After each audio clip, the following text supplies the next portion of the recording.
लोहे के उस पनाले का ढक्कन एक लंबी चीख के साथ खुला और तुरंत ठंडी हवा का एक झोंका बाहर आया, जो अपने साथ समुद्र के नमक से भी ज्यादा तीखी सड़ांध लेकर आया। बर्फ के टुकड़े नीचे गिरे, काले रंग के थैले लुढ़के, और एक फटी हुई दरार से एक पीला, अकड़ा हुआ इंसानी हाथ बाहर निकला। उंगलियां ऐसे जमी हुई थी मानो मौत को ही जकड़ रखा हो। नशीले पदार्थों के तस्करों को रोकने के आदि तटरक्षक बल के जवान जहां के तहां रुक गए। आंखें फटी की फटी रह गईं। किसी ने मछली रोकने के लिए अपना मुंह ढक लिया। यह मछली नहीं थी, यह कोई समुद्री शिकार नहीं था। बर्फ के उस ढेर के नीचे युवा लड़कियों के शरीर एक कतार में पड़े थे। चेहरे नीले पड़ चुके थे, आंखें कसकर बंद थीं। सभी जमी हुई खामोशी में दफन थे। उस रात शांत समुद्र के बीच लहरें और हवा एक विशाल ताबूत में बदल गई थी, जिसमें 17 जिंदगियों को सबसे क्रूर तरीके से छीनकर रखा गया था। अंडमान सागर। मानसून की शुरुआत के दिन आसमान बिना तारों के काला था। समुद्री हवा धीरे धीरे चल रही थी, लेकिन भारतीय तटरक्षक बल के गश्ती जहाज के डेक पर माहौल तनावपूर्ण था। कुछ मिनट पहले ही रडार ने एक संदिग्ध हरे बिंदु का पता लगाया था। एक छोटा लोहे का जहाज, लगभग 15 मीटर लंबा, बिना लाइट के, बिना किसी आईएस सिग्नल के, अंतर्राष्ट्रीय समुद्री मार्ग पर अनिश्चित रूप से आगे बढ़ रहा था। इस तरह का व्यवहार सिर्फ अजीब नहीं था, यह खतरे का संकेत था।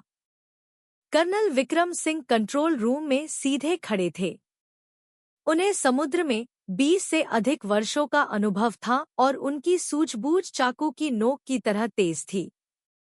उसके करीब जाओ, भागने का मौका मत देना, उन्होंने संक्षेप में कहा। उनके जवान तेजी से हरकत में आए। सायरन बजाया गया, सर्चलाइट जलाई गई।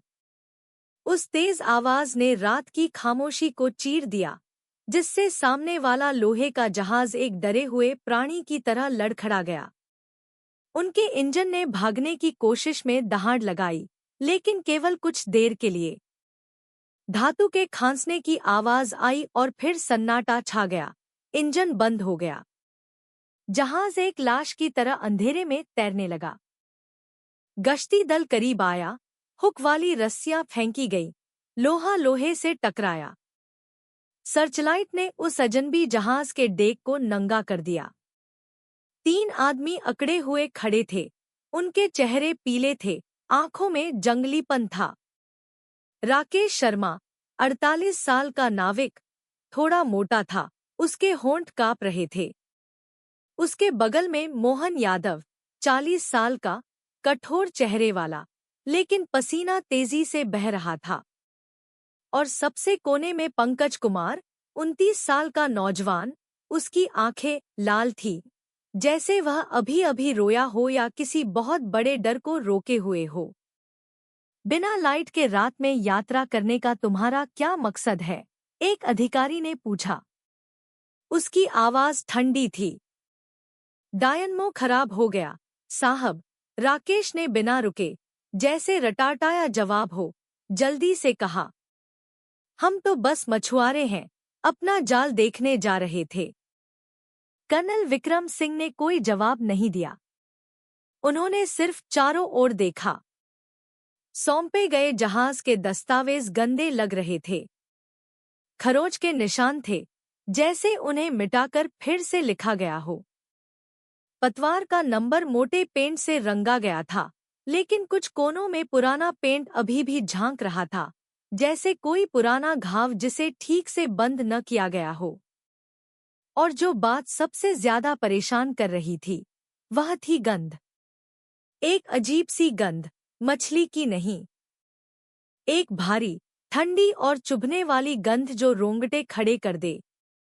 पनाला खोलो, कर्नल विक्रम सिंह ने आदेश दिया। उनकी आवाज हथौड़े की तरह ठोस थी। राकेश ने रोकने की कोशिश की। साहब, कुछ नहीं है, बस खोलो, सिर्फ एक शब्द, लेकिन सभी जवान जानते थे कि यह एक ऐसा आदेश है जिसे टाला नहीं जा सकता। अनिच्छा से एक क्रू सदस्य ने लोहे का पनाला खोला। एक लंबी चरमराती आवाज कानों को चीर गई और नीचे से ठंडी हवा का झोंका आया। यह ताजी मछली की गंध नहीं थी, न ही समुद्र की नमकीन गंध, बल्कि यह मौत की गंध थी। अधिकारियों ने सहज रूप से अपनी नाक ढक ली। कुछ ने मछली रोकने के लिए बगल में मुंह फेर लिया। सर्चलाइट को अंदर की ओर किया गया। बर्फ के ढेर लगे थे। काले थैले जमे हुए ब्लॉकों की तरह बड़े करीने से रखे हुए थे। एक सिपाही ने चाकू लेकर एक प्लास्टिक के थैले को चीरा और अंदर से कुछ ऐसा निकला जिसने पूरे डेक को जमा दिया। एक पीला, अकड़ा हुआ इंसानी बाजू, जिसकी उंगलियां नीले नाखूनों के साथ जमी हुई थी। उस पल खामोशी छा गई। सब जान गए कि यह अब कोई सामान्य गश्ती अभियान नहीं है। सारे थैले नीचे उतारो, कर्नल विक्रम सिंह की आवाज भारी लेकिन दृढ़ थी। एक एक करके थैले उठाए गए। पहला थैला, एक युवा लड़की। चेहरा नीला, लंबे बाल बर्फ के बीच जमे हुए। दूसरा थैला, एक और शरीर, छोटा, अभी भी किशोरी। तीसरा, चौथा, पांचवा, और ऐसे करते करते 17 शरीर। सभी लड़कियां, जिनकी उम्र 10 से 20 साल के बीच थी। उनके चेहरे अकड़े हुए थे, मुंह आधे खुले हुए थे। कुछ के हाथों में अभी भी प्लास्टिक की रस्सियों के निशान थे। टीम का एक सदस्य, एक अनुभवी नौसैनिक जो सालों से नशीली दवाओं की तस्करी का सामना कर चुका था, खुद को रोक नहीं पाया। उसने जहाज की दीवार पर मुक्का मारा। उसके हाथ कांप रहे थे। हे भगवान! यह इंसानों का काम नहीं है। उसकी आवाज टूट गई। पंकज कुमार, वह युवा क्रू सदस्य, सिसकने लगा। उसका चेहरा पसीने से भीगा हुआ था। उसका शरीर कांप रहा था। राकेश ने सिर झुका लिया, शांत रहने का नाटक कर रहा था, लेकिन उसके हाथ कांप रहे थे। मोहन शून्य में घूर रहा था, उसकी आंखें कहीं और थीं। कर्नल विक्रम सिंह ने तीनों को देखा और फिर इशारा किया, सबको हथकड़ी लगाओ। उनके हाथ बेरहमी से खींचे गए। ठंडे लोहे ने उनकी कलाइयों को जकड़ लिया। राकेश ने बोलने की कोशिश की, उसकी आवाज कर्कश थी। साहब, हमें नहीं पता। किसी ने हमें सामान ले जाने को कहा था। चुप रहो, एक अधिकारी चिल्लाया। तुमने इसे मजाक समझ रखा है? 17 जिंदगियां। 17। वह चीख डेक पर गूंज गई, जो पनाले से आती मौत की गंध में मिल गई। अंडमान सागर में वह रात एक जमे हुए नरक में बदल गई। जहाज को तुरंत पोर्ट ब्लेयर में तटरक्षक बल के बेस पर ले जाया गया। रेडियो लाल कोड से भर गया। अंडमान और निकोबार पुलिस को एक आपातकालीन रिपोर्ट भेजी गई और फिर इसे सीबीआई मुख्यालय को भेज दिया गया। एक रात में यह मामला एक विशेष अभियान बन गया, क्योंकि जो मिला था वह सिर्फ तस्करी नहीं, बल्कि एक नरसंहार था। गश्ती जहाज के कंट्रोल रूम में कर्नल विक्रम सिंह चुपचाप खड़े दूर के काले समुद्र को देख रहे थे। उनका चेहरा कठोर था, लेकिन उनकी आंखों में गुस्सा था। वह जानते थे कि उस रात जो हुआ वह किसी बहुत गहरी, बहुत अंधेरी चीज की सतह मात्र थी। और उस लोहे के पनाले के खुलने के साथ ही उस भयावहता का दरवाजा आधिकारिक तौर पर खुल चुका था। उस रात अंडमान और निकोबार पुलिस मुख्यालय का पूछताछ कक्ष सामान्य से अधिक तंग महसूस हो रहा था। नियन लैंप नीचे लटका हुआ था। उसकी सफेद रोशनी सीधे धातु की मेज पर पड़ रही थी। जब संदिग्धों को बिठाया गया तो 3 कुर्सियां चरमरा उठीं। हथकड़ियां अभी भी उनकी कलाइयों में थी। एयर कंडीशनर की ठंडी हवा उनके गीले कपड़ों से आती नमकीन गंध में मिल रही थी। घड़ी की धीमी लेकिन कानों में चुभने वाली टिक-टिक के अलावा कोई और आवाज नहीं थी। मेज के कोने पर कर्नल विक्रम सिंह आगे की ओर झुके हुए बैठे थे। उनका चेहरा शांत था, लेकिन उनकी आंखों की चमक स्टील की कीलों की तरह तेज थी। उनके बगल में सीबीआई के 2 जांचकर्ता फाइलें तैयार कर रहे थे। हर पन्ना सिर्फ कागज नहीं था, बल्कि मेज के उस पार बैठे 3 लोगों पर बढ़ता दबाव था। राकेश शर्मा, नाव का कप्तान, अपनी गरिमा बनाए रखने की कोशिश कर रहा था। उसकी लगभग 50 साल की उम्र उसे अधिक परिपक्व दिखा रही थी, लेकिन उसकी उंगलियां माथे पर आए पसीने को पोंछना बंद नहीं कर रही थी। हम सिर्फ मछुआरे हैं, साहब, उसने सपाट स्वर में कहा।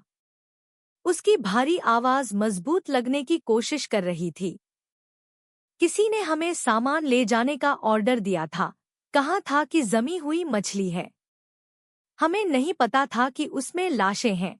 मोहन यादव ने तेजी से सिर हिलाया, मानो राकेश के शब्द एक लाइफ बॉय थे जिसे उसे कसकर पकड़ना था। हाँ, साहब, हमने तो बस आदेश का पालन किया, हमें कुछ नहीं पता था। पंकज कुमार, जो सबसे छोटा था, सिर झुकाए बैठा था। उसकी आंखें बेचैन थी, होंठ पीले थे और कंधे हल्के हल्के कांप रहे थे। शुरुआत से ही उसने कमरे में किसी की तरफ देखने की हिम्मत नहीं की थी। कर्नल विक्रम सिंह ने धीरे धीरे मेज पर दस्तक दी। तुम्हारे जहाज में 17 युवा लड़कियां मिली। उनके शरीर पनाले के अंदर जमे हुए थे। बंधन के निशान थे, इंजेक्शन के निशान थे। और तुम कहना चाहते हो कि यह सब सिर्फ जमी हुई मछली का सामान था? उनकी आवाज धीमी थी, लेकिन हर शब्द हथौड़े की तरह लग रहा था।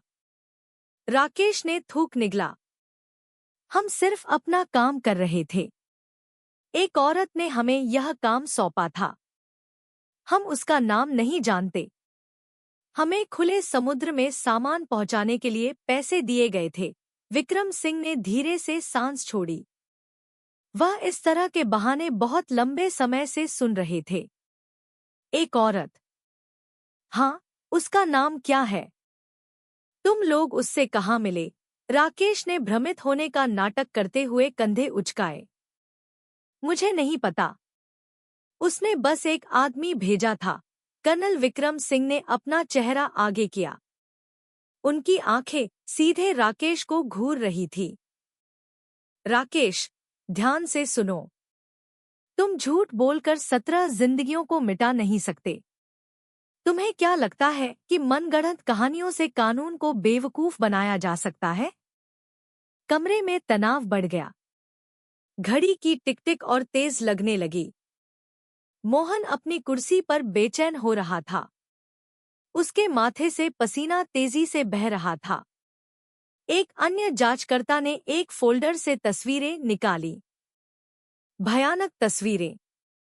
काले थैलों में लड़कियों के शरीर, नीले पड़े चेहरे। तस्वीरें एक-एक करके मेज पर रखी गईं। इन्हें देखो, जांचकर्ता ने कहा। क्या यह जमी हुई मछली जैसी दिखती हैं, या तुम अभी भी नाटक करना चाहते हो? मोहन ने एक पल के लिए आंखें बंद की और फिर धीरे धीरे सिर हिलाया। उसके होंठ कांप रहे थे, लेकिन वह चुप रहा। कर्नल विक्रम सिंह अब पंकज की ओर मुड़े। वह नौजवान अभी भी सिर झुकाए था, उसके हाथ घुटनों को पकड़े हुए थे। पंकज, विक्रम सिंह की आवाज थोड़ी नरम हुई, बाकी 2 लोगों के लिए इस्तेमाल किए गए तीखे लहजे से अलग। तुम अभी जवान हो, तुम्हारी जिंदगी अभी बहुत लंबी है। अगर तुम चुप रहे, तो तुम उनके साथ ही डूब जाओगे। लेकिन अगर तुम बोलोगे, तो तुम खुद को बचा सकते हो। शायद बाहर किसी और को भी बचा सकते हो। पंकज ने अपने होंठ काटे। उसके कंधे कांप रहे थे। कुछ सेकंड तक सिर्फ घड़ी की आवाज सुनाई दी। फिर धीरे धीरे उसके मुंह से एक कर्कश आवाज निकली। हम मना करने की हिम्मत नहीं कर सके। एक औरत थी। लोग उसे रानी कहते थे। राकेश चौंक गया। चुप हो जा पंकज, वह चिल्लाया। उसकी आंखें फैल गईं। विक्रम सिंह का हाथ मेज पर जोर से पड़ा। धातु की आवाज गूंजी। चुप रहो राकेश, तुम यहाँ किसी को आदेश देने के लिए नहीं हो। फिर वह वापस पंकज की ओर मुड़े। उनकी आवाज धीमी लेकिन दबाव से भरी थी। कौन रानी? पंकज के आंसू बहने लगे। उसका नाम राधा खन्ना है। वही सब कुछ संभालती थी। हमें तो बस माल उठाने के लिए कहा गया था। वही सामान का इंतजाम करती थी, वही पैसे देती थी। मैं अब और नहीं सह सकता, साहब। मुझे याद है मेरी बहन 2 साल पहले गायब हो गई थी। उसकी उम्र भी उन लड़कियों जितनी ही थी। मैंने उनके चेहरे देखे। मुझे अपनी बहन का चेहरा याद आ गया। मैं यह बर्दाश्त नहीं कर सकता, साहब। पूछताछ कक्ष में सन्नाटा छा गया। पंकज के शब्द हवा में लटके हुए थे, भारी, मानो पूरे कमरे को भर दिया हो। कर्नल विक्रम सिंह ने धीरे धीरे सिर हिलाया। अच्छा है पंकज, तुमने पहला कदम उठा लिया है। उन्होंने फिर एक अन्य जांचकर्ता को नोट करने का इशारा किया। पूरी जानकारी दो। तुम लोग राधा को कैसे जानते हो? वह तुमसे कैसे संपर्क करती थी? पंकज ने सिसकते हुए बताना शुरू किया। राधा खन्ना, 40 के दशक की एक महिला, पोर्ट ब्लेयर में एक ग्लैमरस हस्ती के रूप में जानी जाती थी। उसकी कारें हमेशा बदलती रहती थी। कभी सफेद सेडान, कभी काली एसयूवी। वह अक्सर कैफे, कराओके या नाइट क्लबों में युवा लड़कियों के पास जाती थी। उसका वादा हमेशा एक ही होता था। विदेश में आसान नौकरी, महीने में लाखों की तनख्वाह, परिवार को पैसे भेज सकती हो। उसने एक बार जाने के लिए 20 लाख रुपए एडवांस दिए थे, पंकज ने कहा। उसने हमें दवाइयाँ, बर्फ के टुकड़े भी दिए और कहा, सामान के अंदर क्या है, यह मत पूछना। अगर हमारी बात मानोगे तो सुरक्षित रहोगे। नहीं तो, उसने कहा, तुम ही समुद्र में डूब जाओगे। मोहन यादव आखिरकार टूट गया। उसने जोर जोर से सिर हिलाया। साहब, हमारे पास कोई चारा नहीं था। अगर हम मना करते तो हमारी जान भी चली जाती। हम सिर्फ मछुआरे हैं, हत्यारे नहीं। सब कुछ रानी ने व्यवस्थित किया था। उसके लोग जमीन पर, बंदरगाह पर, यहाँ तक कि कुछ वर्दी में भी हैं। आखिरी वाक्य ने कर्नल विक्रम सिंह की आंखों को सिकोड़ दिया। इस बात की संभावना थी कि यह नेटवर्क सिर्फ नाव पर बैठे 3 बेवकूफों का नहीं, बल्कि इससे कहीं ज्यादा गहरा था, जिसमें और भी खतरनाक लोग शामिल थे। राकेश अभी भी मुंह बंद रखने की कोशिश कर रहा था।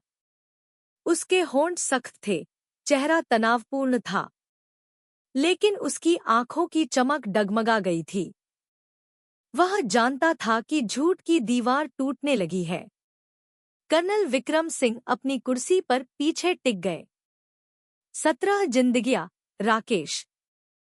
उनके परिवार हैं, माता पिता हैं, भाई बहन हैं जो घर पर इंतजार कर रहे हैं। क्या तुम चाहते हो कि सारा बोझ तुम्हारे कंधों पर डाल दिया जाए, या तुम बोलोगे ताकि हम असली गुनहगार को पकड़ सकें? कमरा फिर से शांत हो गया। राकेश ने सिर झुका लिया। उसके बूढ़े हाथ हथकड़ी को ऐसे मसल रहे थे जैसे ताकत ढूंढ रहे हों। उसने अभी भी कुछ नहीं कहा, लेकिन वह खामोशी इस बात का संकेत थी कि उस बूढ़े नाविक का बचाव धीरे धीरे ढह रहा था। कमरे के बाहर पोर्ट ब्लेयर में भारी बारिश हो रही थी। पानी की आवाज खिड़की से टकरा रही थी, जैसे उन 17 आत्माओं के लिए एक उदास प्रार्थना हो जो लोहे के पनाले में जम गई थी। और अंदर, जांचकर्ता जानते थे कि वह रात एक लंबी खोज की शुरुआत थी, एक ऐसी महिला की खोज जिसका नाम राधा खन्ना था, जो उस मौत के जहाज के पीछे खड़ी काली परछाई थी और शायद अभी भी पोर्ट ब्लेयर की सड़कों पर घूम रही थी, अपने अगले शिकार को तैयार कर रही थी। जब जांच दल ने सेकुपांग बंदरगाह के पास एक कमरे में एक छोटा सा कमांड पोस्ट बनाया, तब भी पोर्ट ब्लेयर की सड़कें बारिश से भीगी हुई थी। दीवार पर शहर का नक्शा फैला हुआ था, जो लाल पिनों से भरा था। नोट्स और तस्वीरें जल्दबाजी में चिपकाई गई थी। बीच में एक नाम बड़े काले मार्कर से लिखा हुआ था, राधा खन्ना। कर्नल विक्रम सिंह उस बोर्ड के सामने खड़े थे। उनकी आवाज गहरी थी। हमारे पास पंकज का बयान है। राधा खन्ना ही चाबी है। वही पीड़ितों को ढूंढती है, सामान तैयार करती है और समुद्री मार्ग की व्यवस्था करती है। अगर हम उसे पकड़ सके तो हम इस नेटवर्क को जड़ से उखाड़ सकते हैं। एक युवा महिला जांचकर्ता, प्रिया शर्मा, ने बात की। उसके बाल सादगी से बंधे हुए थे। उसका चेहरा दृढ़ था, भले ही उसकी उम्र अभी 30 के दशक में ही थी। साहब, मैं अंडरकवर जाना चाहती हूँ। मुझे पोर्ट ब्लेयर में एक नई नौकरी खोजने वाली लड़की के रूप में काम करने दीजिए। मैं कराओके या नाइट क्लबों के जरिए राधा के सर्कल में प्रवेश कर सकती हूँ। उसके जैसी महिला को बेचने के लिए हमेशा नए चेहरों की जरूरत होती है। कमरा अचानक शांत हो गया। सबने उसकी ओर देखा। प्रिया अपनी बहादुरी के लिए जानी जाती थी, लेकिन इस बार दांव बहुत बड़ा था। अंडरकवर जाने का मतलब शेर की मांद में घुसना था, और एक भी गलत कदम से उसकी जान जा सकती थी। कर्नल विक्रम सिंह ने उसे देर तक देखा और फिर पूछा, क्या तुम वाकई में ये करना चाहती हो, प्रिया? उसने दृढ़ता से सिर हिलाया। अगर कोई अंडरकवर नहीं गया तो हम सिर्फ एक परछाई का पीछा करते रहेंगे। हमें ठोस सबूत चाहिए। लंबी चर्चा के बाद योजना को मंजूरी दे दी गई। प्रिया पोर्ट ब्लेयर में सीता बन जाएगी, जो नौकरी की तलाश में एक गांव की लड़की है। उसकी पहचान बदल दी गई।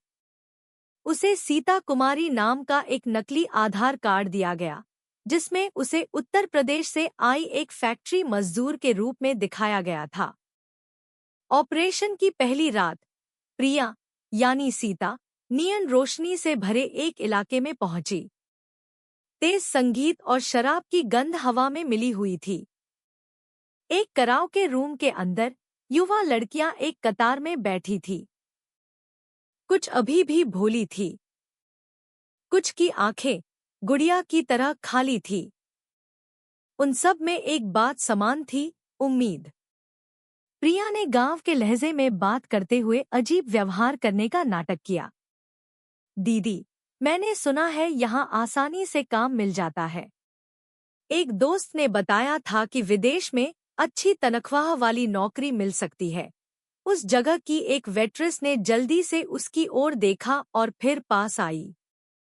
बस इंतजार करो, किस्मत अच्छी हुई तो कोई पेशकश कर देगा। और सचमुच, कुछ रातें इधर-उधर भटकने के बाद प्रिया का सामना आखिरकार उस शख्स से हुआ जिसकी वे तलाश कर रहे थे। राधा खन्ना आत्मविश्वास से भरे कदमों के साथ कमरे में दाखिल हुई। उसने एक आकर्षक पोशाक पहनी हुई थी, बाल लाल भूरे रंग के थे और उसके परफ्यूम की तेज गंध नाक में चुभ रही थी। उसके हाथ में एक चमकता हुआ ब्रांडेड बैग था। उसने बैठकर सिगरेट जलाई। उसकी आंखों ने एक-एक करके लड़कियों को देखा। जब उसकी नजर प्रिया पर रुकी, तो उसके होठों पर एक मुस्कान आ गई। नहीं आई हो, बहन? प्रिया ने शर्माते हुए सिर झुका लिया, पूरी तरह से अपनी भूमिका निभा रही थी। जी, दीदी। मैं यूपी से हूँ। सुना है यहाँ अच्छी नौकरी मिलती है, तनख्वाह भी अच्छी है। मैं अपने माता पिता की मदद करना चाहती हूँ। राधा धीरे से हंसी। उसकी कर्कश आवाज बता रही थी कि वह सालों से सिगरेट पी रही है। अच्छी नौकरी है, बहन। अगर चाहो तो जल्दी अमीर बन सकती हो। हर महीने गांव में लाखों भेज सकती हो। चाहोगी? बहुत चाहूंगी, दीदी, प्रिया ने कांपती हुई आवाज में जवाब दिया, जैसे वह सचमुच भोली हो। बहुत अच्छा, राधा ने ताली बजाई। लेकिन तुम्हें मेरी बात माननी होगी। ज्यादा सवाल नहीं पूछने। अगर सब कुछ मानोगी तो सुरक्षित रहोगी। नहीं तो खुद ही मुश्किल में पड़ोगी। उसकी नजरें चुभ रही थी। उसकी मुस्कान पतली थी लेकिन धमकियों से भरी थी। प्रिया ने अपने रोंगटे खड़े होते महसूस किए। वह जानती थी कि यह धमकी खोखली नहीं है, लेकिन उसका चेहरा अभी भी भोला बना रहा, जैसे उसे कुछ समझ नहीं आया हो। इस बीच कमांड पोस्ट पर जांचकर्ता दूर से निगरानी कर रहे थे। प्रिया ने अपने हार में एक छोटा सा सुनने का उपकरण पहना हुआ था। टीम के हेडफोन में राधा की आवाज साफ सुनाई दे रही थी। राधा का हर वाक्य एक पहेली का टुकड़ा था जो बड़ी तस्वीर को पूरा कर रहा था। कल रात मेरे साथ चलना। एक सेफ हाउस है। जाने से पहले हम सब वहीं इकट्ठा होंगे। राधा की आवाज सुनाई दी। कर्नल विक्रम सिंह ने अपनी मुट्ठी भींच ली। यह एक मजबूत सबूत है। सेफ हाउस का मतलब है कि पीड़ितों को बाहर भेजने से पहले उन्हें रखने के लिए एक खास जगह है, लेकिन खतरा भी बढ़ गया था। अगर प्रिया का अंडरकवर भेष खुल गया, तो वह मौत के जहाज की 17 लड़कियों की तरह बिना किसी निशान के गायब हो सकती थी। अगली रात प्रिया को पोर्ट ब्लेयर के बाहरी इलाके में एक पुराने किराए के घर में ले जाया गया। बाहर से यह सामान्य लग रहा था, केवल फीकी दीवारें और जंग लगा लोहे का दरवाजा था। लेकिन अंदर जाते ही हवा बदल गई। एक तंग कमरा पतले गद्दों से भरा हुआ था। वहां 5 और लड़कियां थीं। उनके चेहरे थके हुए थे। कुछ चुपचाप रो रही थी। एक लड़की ने प्रिया से फुसफुसाया, कहते हैं, हम श्रीलंका में काम करने जा रहे हैं। तनख्वाह बहुत अच्छी है। तुम भी जाना चाहती हो, है न? प्रिया ने अपना गुस्सा रोका। वह चिल्लाना चाहती थी कि यह सब एक धोखा है, लेकिन वह जानती थी कि उसे अपनी भूमिका निभानी है। हाँ, उम्मीद है सब सच हो, उसने धीरे से जवाब दिया। उस रात प्रिया ने योजना के बारे में और विस्तार से सुना। राधा फोन पर बात कर रही थी। उसकी आवाज दृढ़ थी। कल जहाज तैयार हो जाएगा। राकेश और उसके लोग तैयार हैं। दवा भी है। सुनिश्चित करो कि सभी लड़कियां चुप रहें। अगर कोई शोर मचाए तो खुराक बढ़ा देना। इन शब्दों ने प्रिया के खून को ठंडा कर दिया। उसने सिर झुका लिया, सोने का नाटक कर रही थी, जबकि उसका सुनने का उपकरण सारी बातचीत रिकॉर्ड कर रहा था। कमांड पोस्ट पर कर्नल विक्रम सिंह ने ये शब्द सुनकर अपने जबड़े भींच लिए। उन्होंने अपने जवानों की ओर देखा। यह साफ है, वे कल एक और खेप भेजेंगे। हमें देर नहीं करनी चाहिए। अगर हम देर करते हैं तो ये लड़कियां अगली लाशें हो सकती हैं। रात गहरी होती गई, बारिश थम गई, लेकिन तनाव और बढ़ गया। एक तरफ प्रिया अभी भी दुश्मन के अड्डे में थी, बिकने के लिए तैयार एक छोटी चिड़िया की भूमिका निभा रही थी।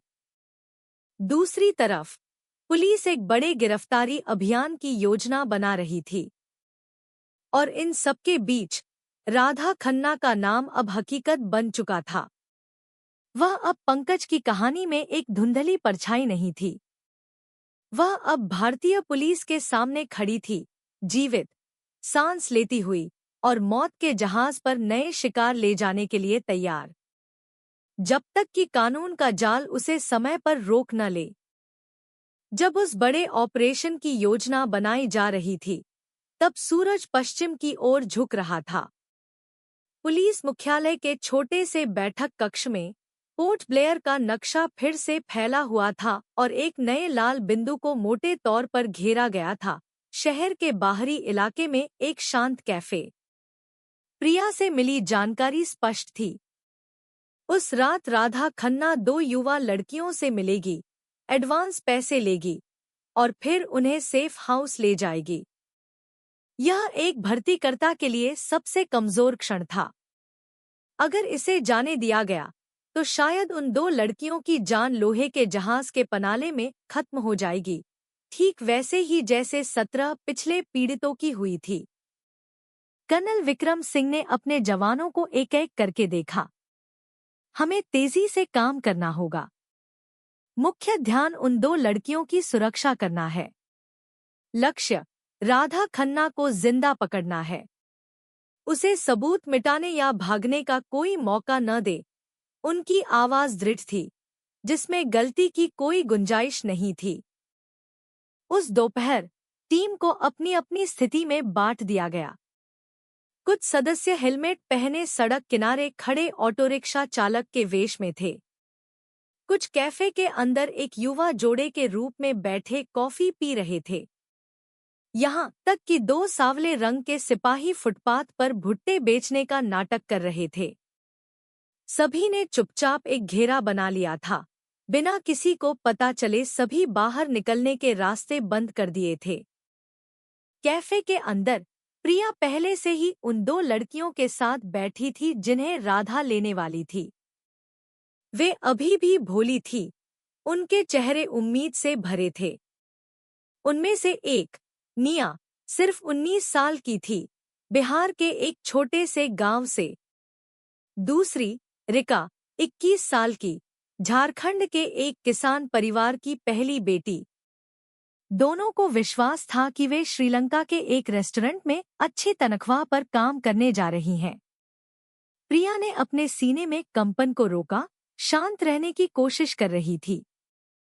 उसे आखिरी पल तक अपनी भूमिका निभानी थी। शाम के 7 बजकर कुछ मिनट पर कैफे का दरवाजा खुला। राधा खन्ना पूरे आत्मविश्वास के साथ अंदर आई। उसकी पोशाक आकर्षक थी, लिपस्टिक मोटी थी, ब्रांडेड बैग उसके हाथ में लटका हुआ था। वह एक रानी की तरह चल रही थी जिसे शासन करने की आदत हो। उसके परफ्यूम की गंध तेजी से फैली, जो कमरे में कॉफी और सिगरेट की गंध में मिल गई। उसने 2 युवा लड़कियों पर एक विस्तृत मुस्कान दी और फिर प्रिया की ओर मुड़ी, जैसे उसका मूल्यांकन कर रही हो। बहुत अच्छा। 3 छोटी चिड़िया। सभी प्यारी, सभी आज्ञाकारी। है न? उसने कहा। उसकी कर्कश आवाज एक आदेश की तरह लग रही थी। राधा बैठ गई और एक मोटा लिफाफा निकाला। उसने उसे खोला और नकदी का एक बंडल दिखाया। यह एडवांस है। डरो मत। कल तुम लोग निकल सकते हो। आसान काम, बड़ी तनख्वाह, अच्छी जिंदगी। उसके शब्द मीठे थे, लेकिन उसकी नजरें ठंडी थी। निया और रिका ने हिचकिचाते हुए मुस्कुराया, अभी भी उन वादों पर विश्वास कर रही थी। प्रिया ने सिर झुका लिया, उसी तरह भोली होने का नाटक कर रही थी। लेकिन उसके गले में छोटे से हार में एक छोटा माइक्रोफोन हर शब्द, हर धमकी भरे लहजे को पकड़ रहा था जो राधा के भाषण में छिपा था। वह सिग्नल कर्नल विक्रम सिंह के हेडसेट में गया, जो पास में एक कार में इंतजार कर रहे थे। उन्होंने अपना हाथ उठाया, रेडियो पर कोड दिया। सभी पोजीशन तैयार। आदेश का इंतजार करो। कुछ मिनट बीत गए। राधा ने लिफाफा बंद किया और खड़ी हो गई। उसका हाथ निया और रिका के कंधे पर था। चलो, कार में चलते हैं। हम सीधे अस्थायी आवास पर जाएंगे। कल तुम लोग निकल जाओगे। यही वह क्षण था। कर्नल विक्रम सिंह की आवाज सभी रेडियो पर गूंजी। अब पकड़ो। कैफे का दरवाजा अचानक पीटा गया। बाहर और अंदर से अधिकारी टूट पड़े। जो दो आदमी ऑटो चालक बने हुए थे, वे सामने कूदकर दरवाजा बंद कर चुके थे। दो अन्य जो भुट्टे बेचने का नाटक कर रहे थे, कोने की मेज से तेजी से अंदर आए। युवा जोड़ा जो वास्तव में पुलिस थे, ने अपनी कुर्सी को लात मारी और तुरंत हरकत में आ गए। राधा चौंक गई। उसने अपना बैग गिरा दिया, भागने की कोशिश की, लेकिन एक अधिकारी के मजबूत हाथ ने तुरंत उसकी कलाई पकड़ ली। हथकड़ी क्लिक हुई, ठंडे लोहे ने उसकी हरकत रोक दी। राधा उन्माद में चिल्लाई, तुम नहीं जानते मैं कौन हूँ। मुझे छोड़ो। उसकी आवाज तीखी थी, लेकिन अब किसी को परवाह नहीं थी। निया और रिका स्तब्ध थीं। उनके चेहरे पीले पड़ गए थे। प्रिया ने तुरंत उन्हें गले लगा लिया, फुसफुसाया, तुम लोग सुरक्षित हो। डरो मत, हम पुलिस हैं। दोनों लड़कियां रोने लगी, यह महसूस करते हुए कि वे मौत के मुंह के कितने करीब थीं। सब कुछ सेकंडों में हो गया। राधा खन्ना, जो अब तक मौत के जहाज के पीछे की परछाई थी, अब आंखों के सामने फंसी हुई थी। वह अब ग्लैमर्स नहीं लग रही थी। उसकी लिपस्टिक फीकी पड़ गई थी, चेहरा पसीने से भरा था। वह घमंडी मुस्कान जो वह आम तौर पर रखती थी, गायब हो गई थी। उसकी जगह एक जंगली नजर ने ले ली थी, जैसे कोई फंसा हुआ जानवर। राधा को बाहर ले जाया गया, एक हिरासत वाहन की ओर घसीटा गया। कैफे के आसपास की सड़कें अचानक भीड़-भाड़ वाली हो गईं। लोग रुककर देख रहे थे, सोच रहे थे कि क्या हो रहा है। कुछ ने अपने फोन से रिकॉर्डिंग की, यह जाने बिना कि वे जिसे देख रहे थे, वह मौत की भर्ती करता थी, समुद्र में 17 जमी हुई लाशों की त्रासदी की मास्टरमाइंड। कमांड कार में कर्नल विक्रम सिंह ने एक लंबी सांस ली। वह जानते थे कि लड़ाई अभी खत्म नहीं हुई है। राधा केवल एक कड़ी थी। उसके पीछे अभी भी कोई और था, ज्यादा खतरनाक, ज्यादा बड़ा। वेलुपिल्लई। सीमा पार से आई परछाई। लेकिन उस रात थोड़ी राहत थी। दो युवा लड़कियों को बचा लिया गया था और राधा खन्ना अब महंगे परफ्यूम या चमकदार पोशाकों के पीछे नहीं छिप सकती थी। जैसे ही पुलिस वाहनों का काफिला उस जगह से निकला, प्रिया निया और रिका के साथ पीछे की सीट पर बैठी। वे अभी भी कांप रही थी। आंसू रुके नहीं थे। प्रिया ने दोनों के हाथ कसकर पकड़ रखे थे। तुम लोग बच गए। विश्वास करो, तुम उस बुरे सपने से आजाद हो गए हो। बाहर पोर्ट ब्लेयर का आसमान लाल नारंगी रंग का था। शाम की बारिश ने गीली मिट्टी की गंध छोड़ी थी।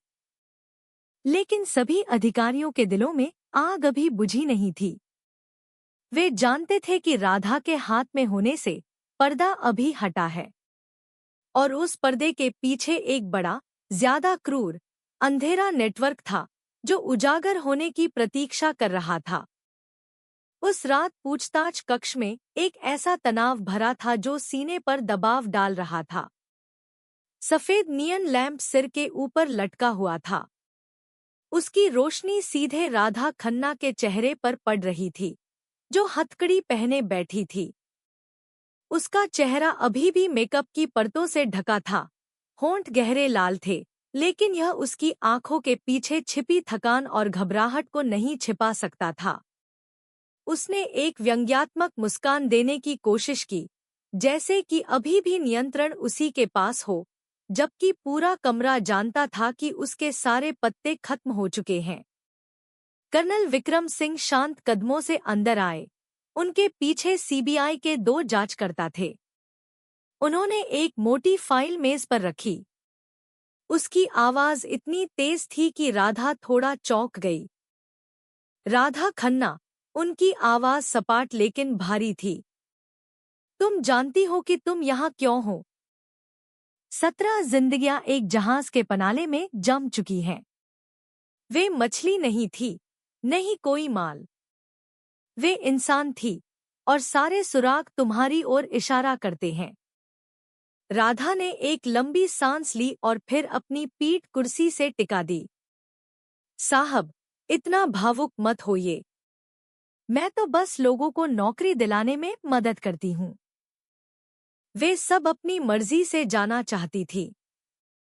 अगर जहाज पर कोई समस्या हुई तो यह दूसरों का मामला है, मेरा नहीं। एक जांचकर्ता चिल्लाया। बेवकूफ बनने का नाटक मत करो। हमारे पास रिकॉर्डिंग है, हमारे पास गवाह है। पंकज ने सब कुछ बता दिया है। सब तुम्हारा नाम ले रहे हैं। राधा थोड़ा मुस्कुराई, हालांकि उसके होठों के कोने कांप रहे थे। पंकज, वह बच्चा, वह तो बस एक मूर्ख मछुआरा है। क्या वह कुछ साबित कर सकता है? कर्नल विक्रम सिंह ने जवाब नहीं दिया। उन्होंने फाइल खोली और फॉरेंसिक तस्वीरें निकाली। पीड़ितों के चेहरे मेज पर फैले हुए थे, आंखें हमेशा के लिए बंद, त्वचा नीली। कुछ बहुत छोटी थी, शायद 20 साल की भी नहीं। उन्होंने तस्वीरों को एक एक करके व्यवस्थित किया और फिर उन्हें राधा की ओर धकेल दिया। ध्यान से देखो। ये इंसान है, राधा। वे लड़कियां जिन्हें तुमने नौकरी का वादा किया था। क्या तुम कह सकती हो कि वे अपनी मर्जी से गईं? वे उस जहाज के पनाले में मरी जिसे तुमने तैयार किया था। इंजेक्शन के निशान थे, बंधन के निशान थे। क्या तुम अभी भी कहोगी कि तुम शामिल नहीं हो? राधा की मुस्कान गायब हो गई। उसने एक पल के लिए सिर झुकाया और फिर जल्दी से ऊपर देखा। मैं सिर्फ एक बिचौलिया हूं। मेरे पीछे एक बड़ा आदमी है। अगर मैं कुछ भी गलत बोलूंगी तो मेरी जान चली जाएगी। आप लोग मुझे नहीं बचा पाएंगे। कर्नल विक्रम सिंह ने उसे तीखी नजरों से देखा।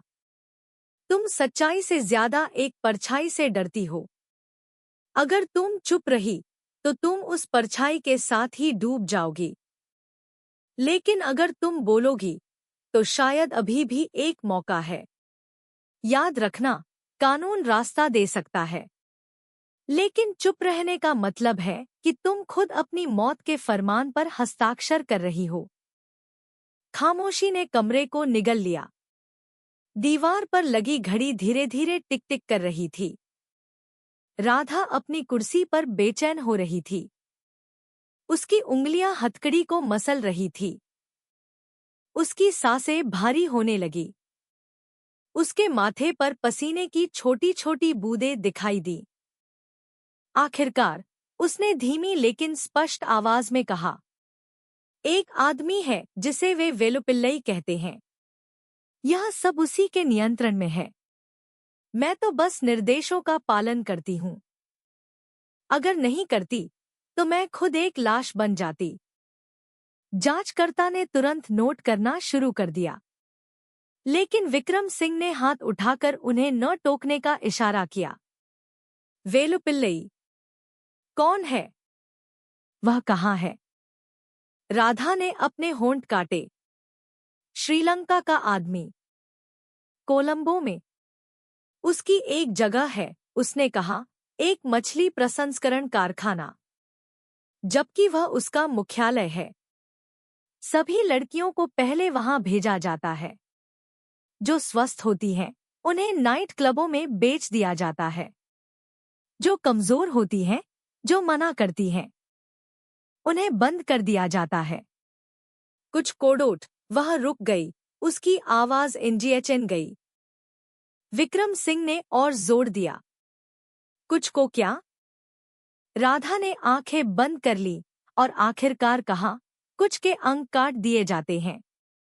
वहां किराए के डॉक्टर हैं। वे कहते हैं कि अंग जीवित शरीर से ज्यादा महंगे होते हैं। मैं सिर्फ एक भर्ती करता हूं। मैं पोर्ट ब्लेयर में गांवों में लड़कियां ढूंढती हूं। मैं नौकरी का वादा करती हूं। सारा पैसा वेलुपिल्लई से आता है। मैं मना करने की हिम्मत नहीं कर सकती। उसके आदमी हर जगह हैं। कमरा शांत हो गया। यहाँ तक कि वे जांचकर्ता जो हत्या के मामलों के आदी थे, वे भी अपनी मिचली नहीं रोक सके। 17 जमे हुए शरीरों की परछाई अचानक और भारी लगने लगी।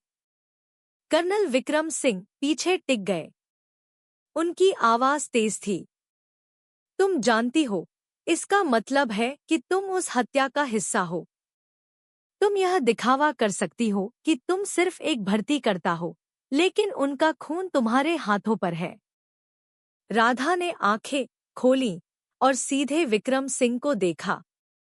पहली बार उसकी आवाज कांप रही थी। साहब, अगर आप लोग उसे सच में पकड़ना चाहते हैं, तो आपको तेजी से काम करना होगा। वेलुपिल्लई कभी एक जगह पर नहीं रुकता। वह नंबर बदलता है, घर बदलता है, आदमी बदलता है। लेकिन मैं एक बात जानती हूँ, कल वह पोर्ट ब्लेयर से कोलंबो के लिए एक और जहाज भेज रहा है। अगर आपको सबूत चाहिए, तो आपको उस जहाज को रोकना होगा। उस बयान ने कमरे में मौजूद सभी को एक दूसरे की ओर देखने पर मजबूर कर दिया।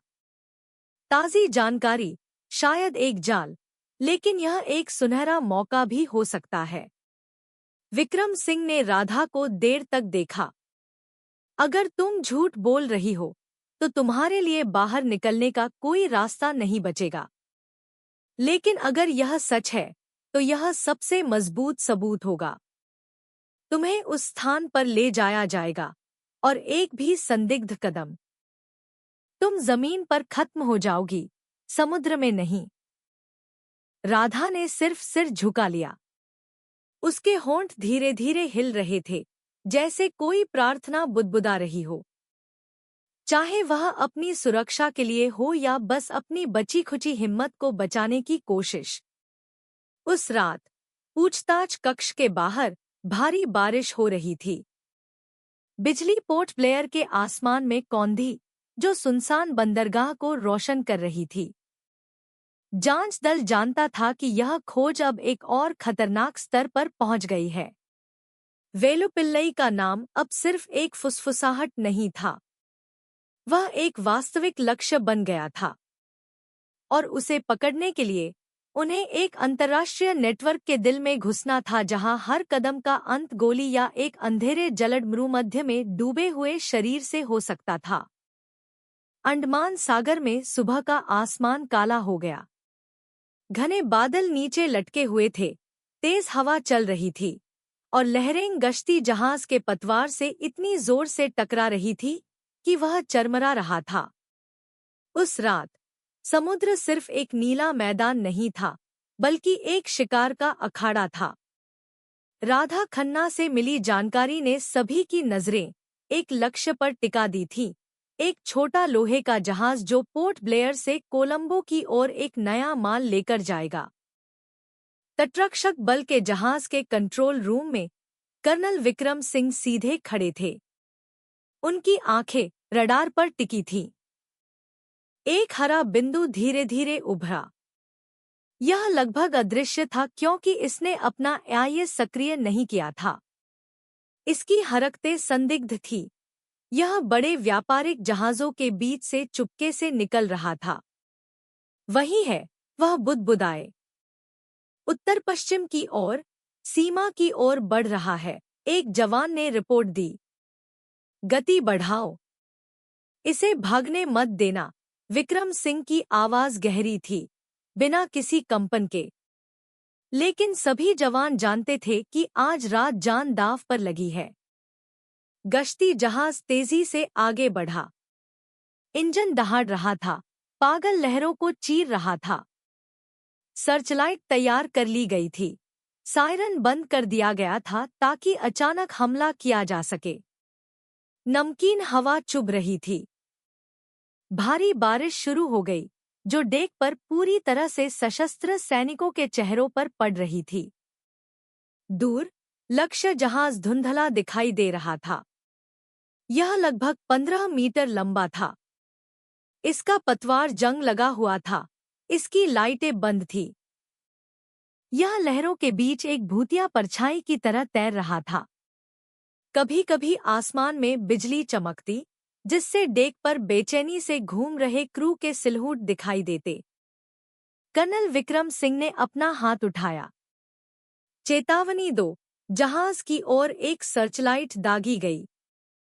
सफेद चमक ने रात को चकाचौंध कर दिया। सायरन ने तूफान को चीरते हुए लंबी दहाड़ लगाई। जहाज रोको। यह तटरक्षक बल की गश्ती है।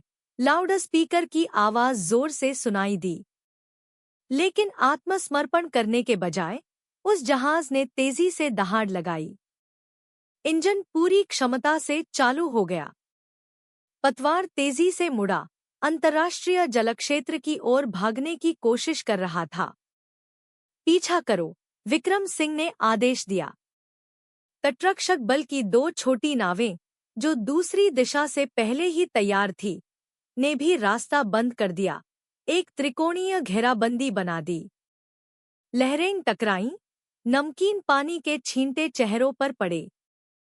लक्ष्य जहाज बुरी तरह से कांप रहा था, जैसे वह टूटने वाला हो, लेकिन फिर भी भागने पर मजबूर था। अचानक लक्ष्य जहाज के पीछे से एक काली स्पीड बोट निकली।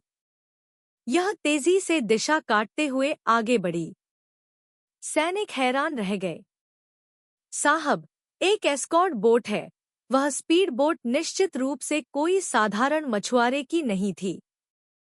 इसका आकार पतला था, इसका इंजन जोर से गरज रहा था और इसके डेक पर नकाबपोश दो लोग दिखाई दे रहे थे। प्रत्येक के हाथ में एक देसी बंदूक थी। उन्होंने गश्ती जहाज की ओर चेतावनी के तौर पर गोलियां चलाईं। गोलियां पतवार से कुछ ही मीटर की दूरी पर पानी में गिरी। कर्नल विक्रम सिंह डरे नहीं। वाटर कैनन से जवाब दो। उन्हें पास आने का मौका मत दो। गश्ती जहाज के पतवार पर लगी पानी की तोप दागी गई। एक शक्तिशाली बौछार ने स्पीड बोट पर प्रहार किया, जिससे वह बाईं ओर झुक गई। उस पर सवार एक व्यक्ति गिर गया। उसका हथियार समुद्र में जा गिरा। स्पीड बोट अभी भी भागने की कोशिश कर रही थी, लेकिन दूसरी गश्ती नाव ने उसका रास्ता काट दिया था, जिससे उन्हें दिशा बदलने के लिए मजबूर होना पड़ा। इस बीच लक्ष्य जहाज अपनी गति बढ़ाता रहा। इसका पुराना इंजन एक दर्द में पड़े विशालकाय की तरह दहाड़ रहा था, लेकिन गति बढ़ती जा रही थी। गश्ती जहाज की सर्चलाइट उस पर चिपकी हुई थी, जिससे उसके चालक दल की आंखें चौंधिया रही थी। लहरें और ऊंची हो गई, जैसे वे सतह पर मौजूद हर चीज को निगल लेना चाहती हों। करीब लाओ, चढ़ने के लिए टीम तैयार करो, विक्रम सिंह ने इशारा किया। हुक वाली रस्सियां तैयार की गई। काले वर्दी पहने सैनिक तनावपूर्ण चेहरों के साथ आदेश का इंतजार कर रहे थे। गश्ती जहाज समानांतर आ गया, लक्ष्य जहाज के पतवार से कुछ ही मीटर की दूरी पर। धातु के टकराने की आवाज आई, पानी के छींटे बेतहाशा उछले। अब रस्सियां फेंकी गईं। हुक जंग लगे लोहे से चिपक गया। पहले तीन सैनिक तेजी से लक्ष्य जहाज के डेक पर कूदे। जब उनका सामना घबराए हुए चालक दल से हुआ तो लकड़ी और लोहे के टकराने की आवाजें आईं। एक संक्षिप्त लड़ाई छिड़ गई। एक चालक दल ने चाकू से मुकाबला करने की कोशिश की, लेकिन उसे एक जोरदार लात से गिरा दिया गया। दूसरा भागा, लेकिन उसे बंदूक की बट से मारकर गिरा दिया गया। कर्नल विक्रम सिंह भी चढ़ गए। उनकी नजरें तुरंत जहाज के बीच में लोहे के पनाले पर गईं। दरवाजा बंद होने के बावजूद एक अजीब गंध आ रही थी। पनाला खोलो, उन्होंने आदेश दिया। कांपते हाथों से एक सैनिक ने ताला खींचा। लोहे का दरवाजा चरमराया, ठंडी हवा और बदबू का एक झोंका बाहर आया। सर्चलाइट को अंदर किया गया। अंदर से काले थैले कतार में पड़े दिखाई दिए। कुछ धीरे धीरे हिल रहे थे। अभी भी जिंदा है, एक सैनिक चिल्लाया। उन्होंने तुरंत पहला थैला खींचा। उसके अंदर से एक युवा लड़की निकली। उसका शरीर कमजोर था, आंखें आधी खुली थी, होंठ नीले थे, सांसें उखड़ रही थी, लेकिन नब्ज अभी भी चल रही थी। अगला थैला, एक और लड़की, उसके हाथ अभी भी प्लास्टिक के केबल से बंधे हुए थे। उसका शरीर बुरी तरह कांप रहा था। कुछ बेहोश थीं, कुछ उन्माद में रो रही थी। सभी जिंदा थी।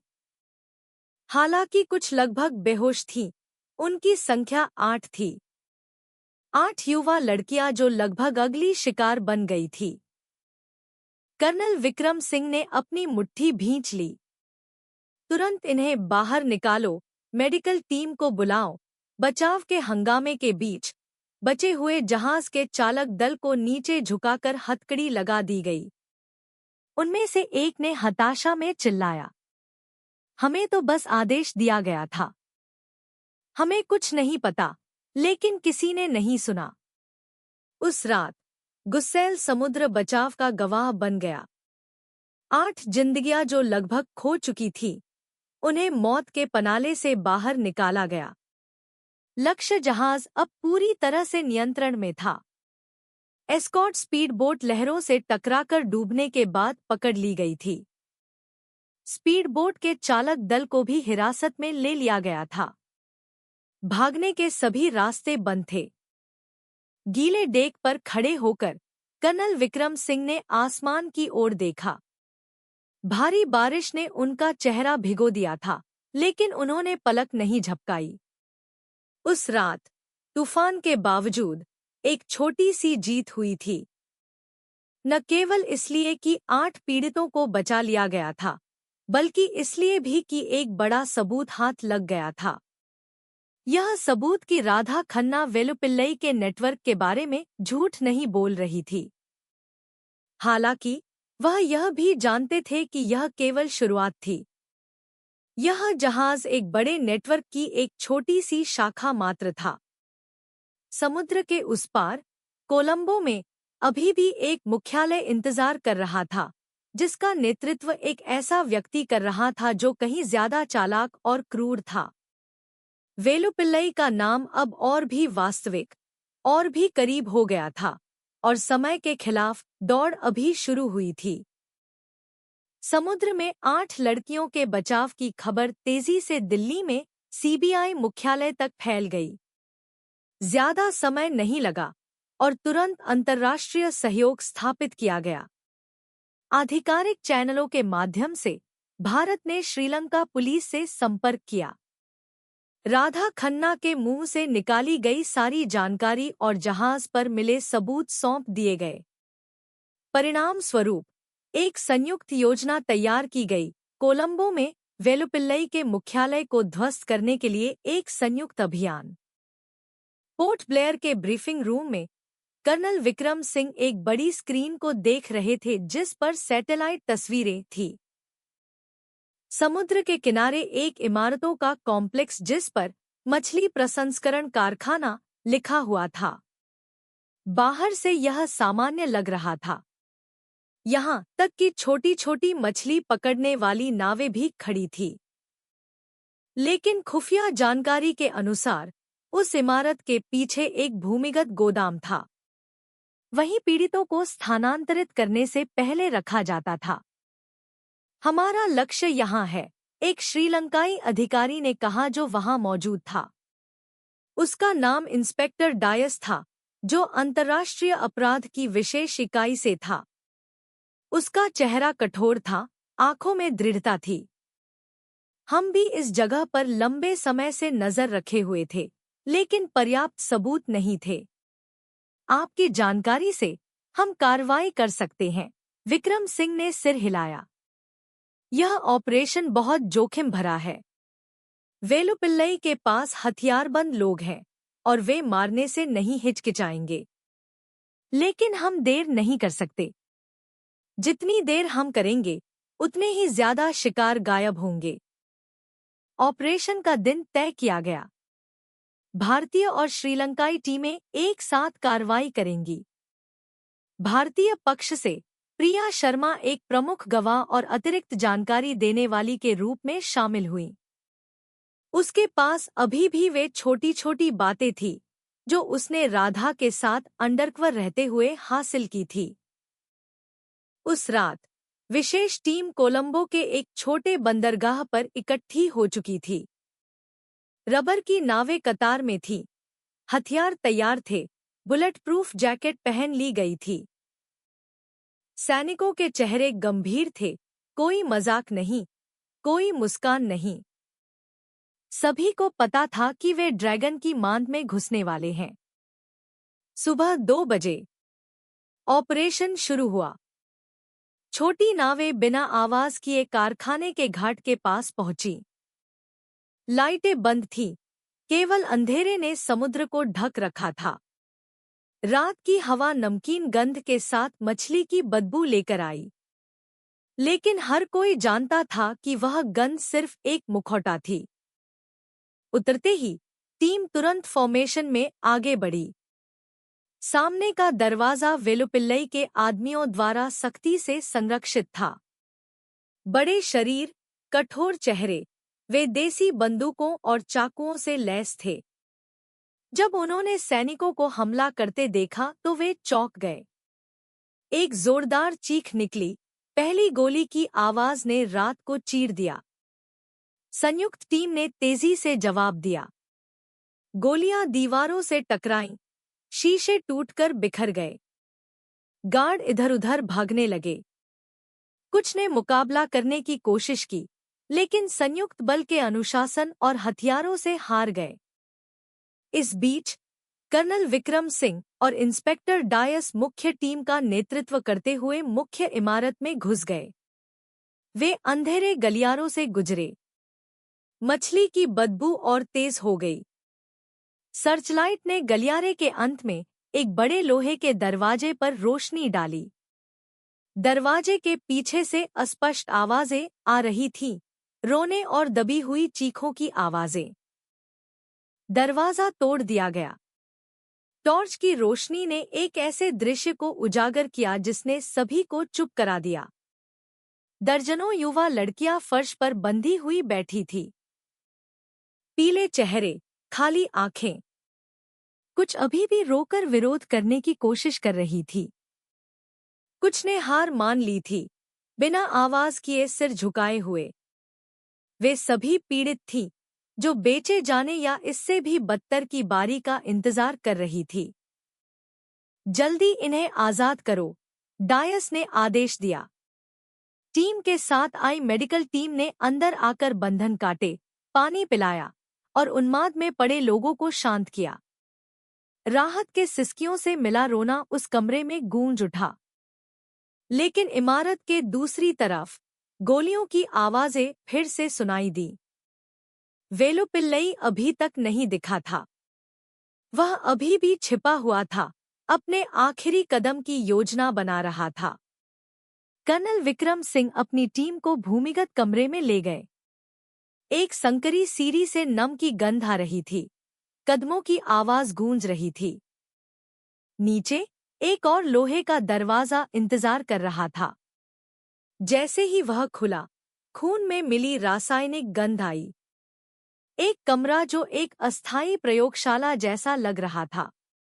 एक गंदी ऑपरेशन टेबल थी, जंग लगे सर्जिकल उपकरण और मेडिकल लेबल वाले बैग थे। एक जांचकर्ता ने थूक निगला, उसका चेहरा पीला पड़ गया था। हे भगवान, यह तो सचमुच एक कसाईखाना है। इससे पहले कि वे इसे समझ पाते, कमरे का पिछला दरवाजा जोर से खुला। वेलुपिल्लई प्रकट हुआ, बड़ा शरीर, ठंडा चेहरा, उसके साथ पिस्तौल लिए 3 आदमी थे। उसने सिंहली और तमिल के मिश्रण में चिल्लाया, तुम्हारी हिम्मत कैसे हुई मेरे इलाके में घुसने की? गोलियां चलीं। संयुक्त टीम झुक गई, जवाबी फायरिंग की। धातु की गड़गड़ाहट हुई। चिंगारियों ने अंधेरे कमरे को रोशन कर दिया। लड़ाई संक्षिप्त लेकिन क्रूर थी। वेलुपिल्लई के 2 आदमी गिर गए।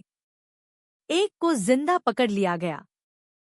वेलुपिल्लई ने कमरे के पीछे एक संकरे गलियारे से भागने की कोशिश की। कर्नल विक्रम सिंह ने खुद उसका पीछा किया। उनके कदम तेज थे, हालांकि गलियारा फिसलन भरा था। भारी सांसें, जूतों की आवाज फर्श से टकरा रही थी। हर सेकंड लंबा लग रहा था। आखिरकार गलियारे के अंत में वेलुपिल्लई ठोकर खाकर जोर से गिर गया। कर्नल विक्रम सिंह ने अपनी पिस्तौल सीधे उसके सिर पर तान दी। रुको, तुम्हारा खेल खत्म। वेलुपिल्लई चुप हो गया। उसकी आंखें जंगली थी, चेहरा नफरत से भरा था। उसने उठने की कोशिश की, लेकिन उसके घुटने पर जोर से पैर रखा गया। हथकड़ी ने तुरंत उसके हाथों को जकड़ लिया।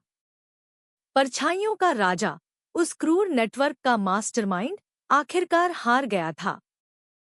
बाहर भोर होने लगी थी।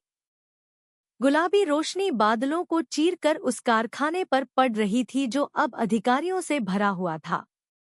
दर्जनों पीड़ितों को बचा लिया गया था। भयानक सबूत मिले थे और मास्टरमाइंड हाथ में था। कर्नल विक्रम सिंह घाट पर खड़े होकर सुबह की धूप में चमकते समुद्र को देख रहे थे। वह जानते थे कि लड़ाई अभी पूरी तरह खत्म नहीं हुई है। अभी भी दूसरे नेटवर्क हैं। अभी भी ऐसे घाव हैं जो कभी पूरी तरह से नहीं भरेंगे। लेकिन उस सुबह कम से कम न्याय एक कदम और करीब आ गया था। वेलुपिल्लई की गिरफ्तारी के अगले दिन कोलंबो में संयुक्त मुख्यालय एक व्यस्त गतिविधि का केंद्र बन गया। कमरा फाइलों, मॉनिटर स्क्रीन और मेजों पर बिखरे फोल्डरों से भरा था।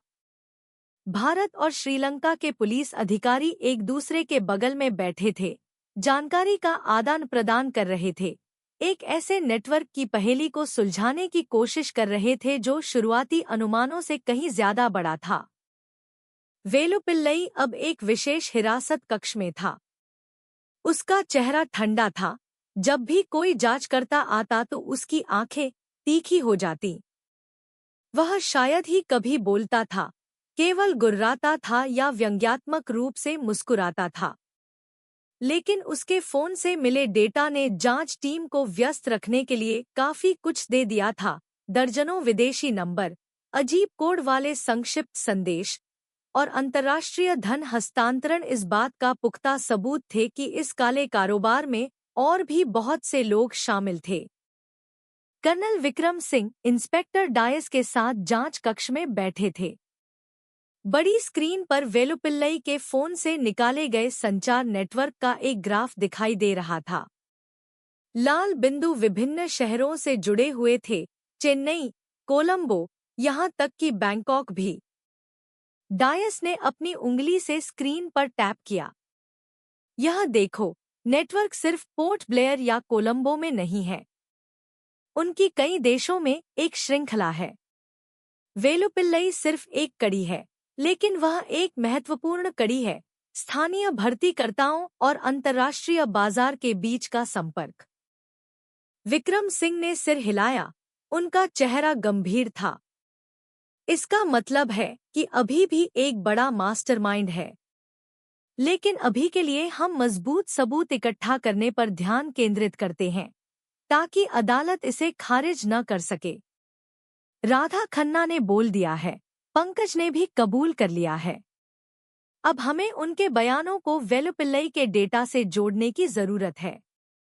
कमरे के दूसरी तरफ प्रिया शर्मा हाल ही में बचाए गए पीड़ितों का साक्षात्कार कर रही थी। वे युवा चेहरे अभी भी सदमे में थे। कुछ बिना रुके रो रही थी, कुछ बस शून्य में घूर रही थी। प्रिया ने उन्हें नरम आवाज में शांत करने की कोशिश की, उन्हें पानी दिया, कंबल दिया। उनके मुंह से दर्दनाक कहानियां धीरे धीरे बाहर आ रही थी। विंदा नाम की एक लड़की ने बताया कि कैसे उसे श्रीलंका में एक रेस्टोरेंट वेट्रेस की नौकरी का वादा किया गया था। उसे एक शानदार कपड़े पहने महिला ने लुभाया था, अच्छी तनख्वाह का वादा किया था। लेकिन पोर्ट ब्लेयर पहुंचने के बाद उसका पासपोर्ट जब्त कर लिया गया। उसे एक तंग किराए के घर में दर्जनों अन्य लड़कियों के साथ बंद कर दिया गया। अगली रात उसे एक नाव पर चढ़ने के लिए मजबूर किया गया। उसे दवा दी गई जब तक कि उसका शरीर कमजोर न हो जाए, और फिर उसे पनाले में बंद कर दिया गया। विंदा का बयान अन्य लड़कियों की कहानियों से मेल खाता था। वही पैटर्न, नौकरी का वादा, धोखा, कैद, नशीली दवाएं और फिर समुद्र के रास्ते तस्करी। सब कुछ एक सुव्यवस्थित तरीके की ओर इशारा कर रहा था। प्रिया ने हर विवरण नोट किया। क्या तुम लोग कभी वेलुपिल्लई से सीधे मिले हो? उसने सावधानी से पूछा। कुछ ने सिर हिला दिया, लेकिन एक लड़की ने कबूल किया कि उसने उसे कोलंबो में देखा था।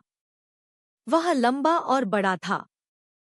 लोग उसे सर कहते थे। सब उससे डरते थे। जब वह आता था तो सब चुप हो जाते थे, जैसे जैसे किसी भूत को देख लिया हो।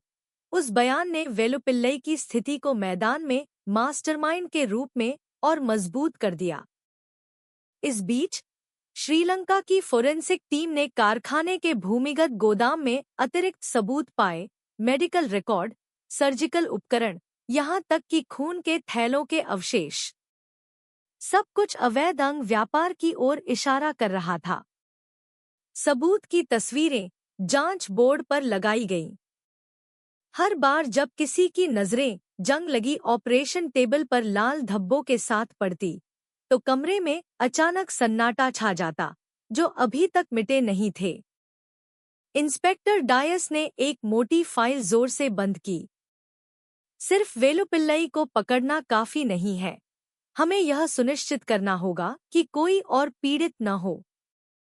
हमें उस पर सबसे कठोर मुकदमा चलाना होगा। कर्नल विक्रम सिंह ने एक लंबी सांस ली। कानून को बोलना चाहिए, लेकिन यह मत भूलो कि इन पीड़ितों को भी ठीक होने की जरूरत है। वे सिर्फ गवाह नहीं हैं। वे इंसान हैं जिनके सपने छीन लिए गए हैं। उन्होंने प्रिया की ओर देखा, जो अभी भी लड़कियों के साथ थी।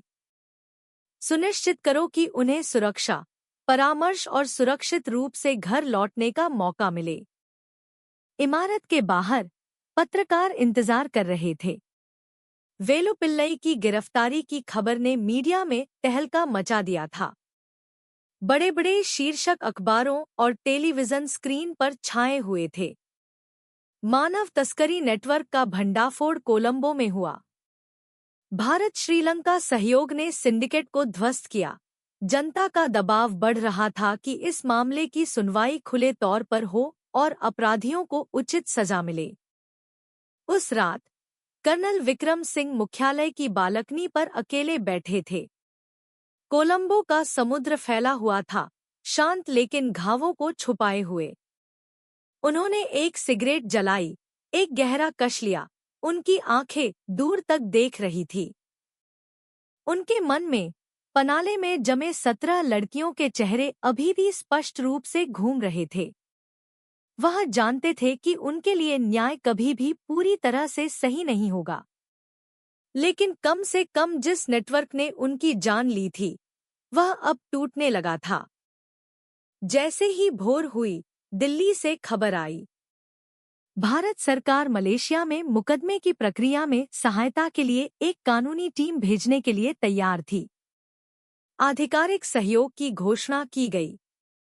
दुनिया को अब पता चल गया था कि जो समुद्र अब तक अवैध व्यापार का मार्ग था, वह अब अपराधियों के लिए सुरक्षित नहीं रहा। हालांकि कर्नल विक्रम सिंह एक बात जानते थे, यह अंत नहीं था। अभी भी दूसरे रास्ते थे।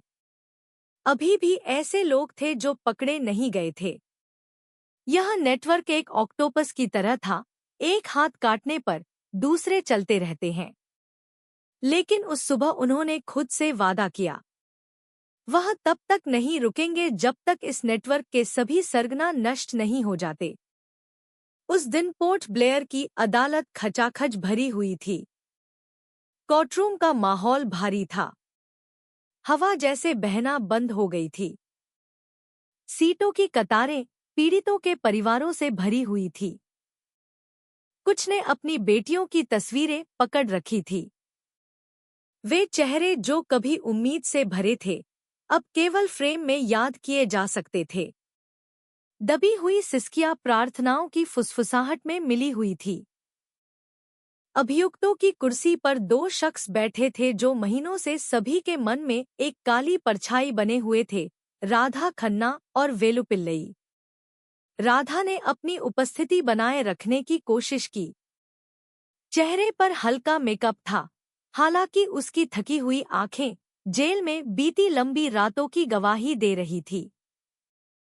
वेलुपिल्लई अपने बड़े शरीर और कठोर चेहरे के साथ चुपचाप बैठा था। उसकी नजरें अभी भी घमंडी थी, जैसे कि कोर्टरूम कुछ भी न हो। सरकारी वकील खड़ा हुआ। उसकी आवाज बुलंद थी। माननीय न्यायाधीश, यह सिर्फ मानव तस्करी का मामला नहीं है। यह एक ऐसा अपराध है जिसने जानें ली हैं, परिवारों को नष्ट किया है और इंसानों के साथ माल से भी बदतर व्यवहार किया है। सबूत स्पष्ट है। गवाहों ने बात की है। अभियुक्त राधा खन्ना ने धोखे से युवा लड़कियों की भर्ती की, जबकि असली नाम जॉन फर्नांडो उर्फ वेलुपिल्लई ने एक अंतर्राष्ट्रीय नेटवर्क का संचालन किया, उनका वेश्यावृत्ति और यहाँ तक कि अंगों की बिक्री के लिए उपयोग किया। हम दोनों अभियुक्तों के लिए मौत की सजा की मांग करते हैं। उस दृढ़ आवाज ने कमरे में हलचल मचा दी। कुछ पीड़ित परिवार तुरंत रोने लगे। कुछ ने धीमी आवाज में समर्थन किया। न्यायाधीश ने हथौड़ा पीटा, माहौल को शांत किया। सुनवाई गवाहों को पेश करने के साथ आगे बढ़ी। प्रिया शर्मा शांत लेकिन भावनाओं से भरी आवाज के साथ सबसे पहले आगे बढ़ी। उसने बताया कि कैसे उसने अंडरकवर काम किया, कैसे राधा ने झूठे वादे किए और कैसे उसने खुद उस सेफ हाउस को देखा जो युवा लड़कियों से भरा हुआ था, जो भेजे जाने की बारी का इंतजार कर रही थी। उसके शब्दों ने कोर्टरूम में कई लोगों को रुला दिया। फिर पंकज कुमार की बारी आई। वह नौजवान भारी कदमों से गवाह के कटघरे तक गया। उसका चेहरा पीला था। उसने जहाज पर अपनी सारी भूमिका स्वीकार की। कैसे उसने राकेश और राधा के आदेशों का पालन किया, कैसे डर ने उसे चुप करा दिया और कैसे अंत में उसकी अपनी लापता बहन की परछाई ने उसे मुंह खोलने पर मजबूर किया। कोर्टरूम में उसका रोना फूट पड़ा, जिससे माहौल और भी दर्दनाक हो गया। जब जीवित बचे पीड़ितों की गवाही की बारी आई, तो कमरा सचमुच खामोशी में डूब गया। निया नाम की एक लड़की कांपते हुए शरीर के साथ खड़ी हुई। उसकी आवाज धीमी लेकिन स्पष्ट थी। उसने बताया कि कैसे उसे राधा ने फुसलाया, कैसे उसे कैद किया गया, दवा दी गई और जहाज पर चढ़ने के लिए मजबूर किया गया। मुझे लगा कि मैं उन लोगों की तरह मर जाऊंगी जो पनाले में मिले थे। अगर उस रात पुलिस नहीं आती, तो शायद मैं आज यहाँ खड़ी नहीं होती, उसने कहा। कमरे के कई कोनों से रोने की आवाजें फूट पड़ी। यहाँ तक कि पहरा दे रहे कुछ अधिकारियों ने भी सिर झुका लिया। राधा ने अपना बचाव करने की कोशिश की। मैं तो बस आदेशों का पालन कर रही थी। यह सब वेलुपिल्लई का किया धरा है। अगर मैं मना करती, तो मैं खुद मार दी जाती। उसकी आवाज तेज, लगभग हताश थी। न्यायाधीश ने वेलुपिल्लई की ओर देखा। अभियुक्त का क्या कहना है? वेलुपिल्लई व्यंग्यात्मक रूप से मुस्कुराया, उसकी आवाज ठंडी थी। तुम्हें लगता है कि तुम मुझ पर सजा सुनाकर यह सब खत्म कर सकते हो? यह नेटवर्क तुम्हारी कल्पना से कहीं ज्यादा बड़ा है। मैं तो बस एक व्यवसाय चला रहा था। मांग थी, आपूर्ति थी। दुनिया ऐसे ही चलती है, तुम इसे रोक नहीं सकते। उस आवाज ने सभी को कंपा दिया। लेकिन इसी वाक्य ने अभियोजक के आरोप को और मजबूत कर दिया। माननीय न्यायाधीश, खुद देखिए, अभियुक्त कोई पछतावा नहीं दिखा रहा है। वह अपने अपराध नेटवर्क पर गर्व कर रहा है। माफी देने का कोई कारण नहीं है। मौत की सजा ही एकमात्र न्याय है।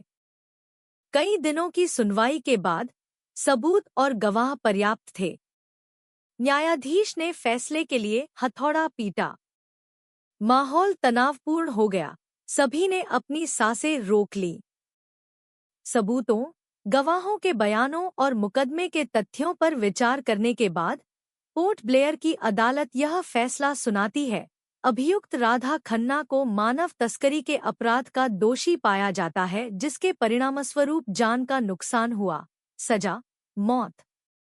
अभियुक्त जॉन फर्नांडो उर्फ वेलुपिल्लई को हत्या, मानव तस्करी और अंग व्यापार करने वाले एक अंतर्राष्ट्रीय नेटवर्क के सरगना के रूप में दोषी पाया जाता है। सजा, मौत। हथौड़े की गूंज जोर से हुई। कोर्टरूम में कोहराम मच गया। पीड़ित परिवारों के रोने की चीखें राहत की जय जयकार में मिल गईं। कुछ लोग गले लग रहे थे, कुछ भावनाओं के कारण कमजोर होकर गिर पड़े।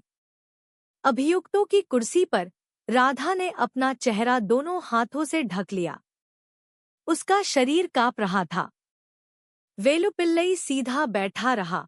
उसका चेहरा ठंडा था, लेकिन वे आंखें, जो पहले घमंड से भरी थीं, अब एक ऐसा डर दर्शा रही थी जिसे वह छिपा नहीं सकता था। कर्नल विक्रम सिंह गवाहों की बेंच पर बैठे थे। उनकी आंखें सीधे सामने देख रही थी। उनके दिल में थोड़ी राहत थी। हालांकि वह जानते थे कि यह फैसला उन 17 जिंदगियों को वापस नहीं लाएगा जो खो चुकी थी, लेकिन कम से कम न्याय हो गया था और एक कड़ा संदेश भेजा गया था। मानव तस्करों के लिए कोई सुरक्षित जगह नहीं है। जब सुनवाई समाप्त हुई तो पीड़ित परिवार एक एक करके भारी कदमों से कमरे से बाहर निकले। उनके हाथों में उनकी बेटियों की तस्वीरें कसकर पकड़ी हुई थी। उन चेहरों पर अभी भी एक उदासी थी जो कभी नहीं मिटेगी, लेकिन एक पतली सी रोशनी भी थी कि न्याय ने आखिरकार उनका पक्ष लिया। अदालत की इमारत के बाहर पत्रकार इंतजार कर रहे थे। कैमरे चमक रहे थे। माइक्रोफोन कर्नल विक्रम सिंह की ओर थे। उन्होंने सिर्फ संक्षेप में कहा, यह अपराध न केवल पीड़ितों को बल्कि परिवारों, समाज और राष्ट्र को भी नष्ट करता है। आसान नौकरी और बड़ी तनख्वाह के वादे पर कभी विश्वास न करें, बिना उसके स्रोत की पुष्टि किए। यह मौत का दरवाजा हो सकता है। वे शब्द उस रात की मुख्य खबर बन गए, जो पूरे भारत में हजारों लोगों के लिए एक अनुस्मारक बन गए। उस शाम पोर्ट ब्लेयर का आसमान नारंगी रंग का था। सूरज की रोशनी धीरे धीरे विशाल समुद्र के पीछे डूब रही थी। घाट पर हवा नमकीन सुगंध लेकर बह रही थी। लहरें खामोशी को तोड़ते हुए एक दूसरे का पीछा कर रही थी। वह बड़ा मामला आखिरकार खत्म हो गया था। मुख्य अपराधियों को दोषी ठहराया गया था और जो नेटवर्क अब तक परछाइयों में काम कर रहा था, उसका भंडाफोड़ हो गया था। लेकिन जो बचा था वह सिर्फ जीत की खबर नहीं थी, बल्कि एक गहरा घाव और एक सबक था जो कभी नहीं भुलाया जाएगा। उत्तर प्रदेश के एक साधारण से घर में एक माँ, श्रीमती सुमन देवी, अपनी बेटी अनीता की तस्वीर को गले लगाए बैठी थी। उसकी आंखें उन आंसुओं से सूजी हुई थी जो कभी नहीं सूखे। उसके बगल में पड़ोसी और रिश्तेदार थे जो उसे सांत्वना देने आए थे। वह जानती थी कि न्याय हो गया है। अपराधियों को मौत की सजा दी गई थी, लेकिन जो खो गया था वह कभी वापस नहीं आएगा। मेरी बेटी एक सपना लेकर गई थी, कहती थी काम करेगी, परिवार के लिए पैसे भेजेगी। पता चला कि वह सिर्फ एक बर्फीले बक्से में वापस आई। उम्मीद है कि किसी और माँ को मेरे जैसा महसूस न करना पड़े, उसने धीरे से कहा। श्रीमती सुमन की कहानी उन कई पीड़ित परिवारों में से एक थी जिन्हें अब अपने प्रियजनों के बिना जीवन व्यवस्थित करना था। वे इस बात के गवाह बन गए थे कि आसान नौकरी के मीठे वादे मौत के जाल में बदल सकते हैं। कर्नल विक्रम सिंह, जिन्होंने शुरू से ही ऑपरेशन का नेतृत्व किया था, तटरक्षक बल के मुख्यालय में अपनी ड्यूटी पर लौट आए।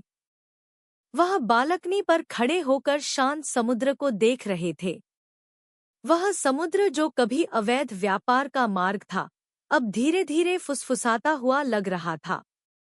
उनके दिल में वह अभी भी लोहे के पनाले में जमे हुए चेहरे देख सकते थे। उनका काम खत्म हो गया था, लेकिन वह यादें कभी नहीं मिटेंगी। पुलिस मुख्यालय में प्रिया शर्मा अंतिम रिपोर्ट तैयार करने में व्यस्त थी। उसने अभी अभी जीवित बचे पीड़ितों के पुनर्वास कार्यक्रम में उनकी मदद की थी। उनमें से कुछ अपने गृहनगर लौट चुके थे, उन सपनों को फिर से बुनने की कोशिश कर रहे थे जो लगभग छीन लिए गए थे। प्रिया ने कंप्यूटर स्क्रीन को देखा और फिर एक लंबी सांस ली। उसे एहसास हुआ कि उसका काम सिर्फ अपराधियों को पकड़ना नहीं था, बल्कि युवा पीढ़ी को फिर से फंसने से बचाना भी था। यह मामला एक कड़ी चेतावनी बन गया कि महीने में लाखों रुपए की तनख्वाह के वादे के पीछे एक मौत का जाल है जो किसी को भी निगलने के लिए तैयार है। कि मीठे शब्दों के पीछे, विदेश में आसान नौकरी के पीछे एक लोहे का जहाज है जिसमें एक ठंडा पनाला है जो मानव शरीर को केवल एक माल बनाने के लिए इंतजार कर रहा है। राष्ट्रीय मीडिया ने इस कहानी को कई दिनों तक दिखाया। टेलीविजन स्क्रीन पर सुनवाई, बचाव अभियान और पीड़ित परिवारों के चेहरे सुर्खियों में रहे। सरकार ने भी प्रतिक्रिया दी। मानव तस्करी की रिपोर्ट करने के लिए एक आपातकालीन नंबर को फिर से बढ़ावा दिया गया। एक बड़ा अभियान चलाया गया। आधिकारिक चैनलों के बिना नौकरी के वादे पर आसानी से विश्वास न करें। हालांकि सबसे महत्वपूर्ण केवल कानूनी कदम नहीं था, बल्कि समाज की जागरूकता थी। गांवों में हर माता-पिता अब ज्यादा सावधान हो गए हैं। विदेश जाने का सपना देखने वाली हर युवा लड़की अब ज्यादा सतर्क है। वे जानते हैं कि लापरवाही की कीमत जान हो सकती है। उस रात टेलीविजन पर कर्नल विक्रम सिंह के साथ एक संक्षिप्त साक्षात्कार प्रसारित किया गया। उनका चेहरा थका हुआ था, लेकिन उनकी आंखें अभी भी दृढ़ थीं। यह अपराध दो चीजों से पैदा होता है, अपराधी का लालच और पीड़ित की लापरवाही। हम लालच को खत्म नहीं कर सकते, लेकिन हम सतर्कता से पीड़ितों को कम कर सकते हैं। सपनों को तर्क पर हावी न होने दें। सुनिश्चित करें कि रास्ता आधिकारिक है। सुनिश्चित करें कि जानकारी सही है। अगर कोई पेशकश बहुत अच्छी लगती है, तो यह लगभग निश्चित रूप से एक जाल है। वह वाक्य एक उद्धरण बन गया जो सोशल मीडिया पर व्यापक रूप से फैल गया। हजारों लोगों ने इसे साझा किया, प्रार्थना और आशा जोड़ते हुए कि ऐसी त्रासदी दोबारा न हो। अंत में जहाज के पनाले में 17 जमी हुई लाशों का मामला सिर्फ एक आपराधिक खबर नहीं बना, यह एक काला आईना बन गया जिसने सभी को मानव तस्करी के असली चेहरे को देखने पर मजबूर कर दिया। इसने दिखाया कि समुद्र न केवल सुंदरता को संग्रहित करता है, बल्कि सबसे क्रूर रहस्यों को भी संग्रहित कर सकता है। पीड़ित परिवारों के लिए वह घाव हमेशा रहेगा। अधिकारियों के लिए उनका काम अभी खत्म नहीं हुआ है। और समाज के लिए यह एक चेतावनी है। आसानी से विश्वास न करें, लापरवाह न बने, क्योंकि अपराध अक्सर सबसे दोस्ताना चेहरे के साथ आता है। पोर्ट ब्लेयर में रात हो गई। बंदरगाह की लाइटें जल उठीं, जो लहरदार पानी में प्रकाश को प्रतिबिंबित कर रही थी। माहौल शांत था, लेकिन उसके पीछे एक नया वादा था। यह वादा कि इस त्रासदी को हमेशा याद रखा जाएगा ताकि कोई और जहाज युवा सपनों को मौत की ओर ले जाने के लिए न निकले। कहानी यहाँ समाप्त होती है, लेकिन संदेश गूंजता रहता है। संदिग्ध विदेशी नौकरी की पेशकशों से सावधान रहें। खुद को या अपने परिवार को अगला शिकार न बनने दें। यदि आप मानव तस्करी के कोई संकेत सुनते या देखते हैं, तो तुरंत राष्ट्रीय आपातकालीन नंबर पर संपर्क करें। याद रखें, एक बर्फीले पनाले में समाप्त होने से बेहतर है झूठे वादे को अस्वीकार करना।